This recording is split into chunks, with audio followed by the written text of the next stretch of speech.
Hi అండి, ఈరోజు మనం లంచ్లోకి మసాలా చిక్కుడుకాయ కర్రీ చేసేద్దామా.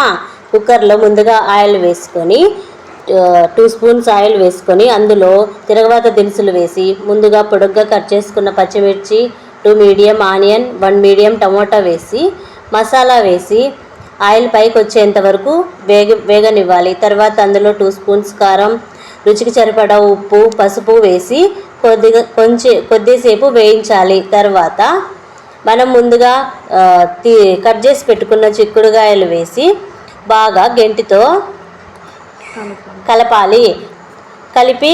ఒక 2 మినిట్స్ కలపాలి. కలిపిన తర్వాత అందులో మసాలా వేసి వాటర్ వేసి కుక్కర్ మూత పెట్టేసి 3 విజిల్స్ రానివ్వాలి. అంతే, మన చిక్కుడుకాయ మసాలా కర్రీ రెడీ. కర్రీ మాత్రం అసలు ట్రై చేయొద్దండి ఫ్రెండ్స్, చాలా వరెస్ట్గా వచ్చింది. నెక్స్ట్ ఏ వీడియో చేయాలో చెప్పండి ఫ్రెండ్స్.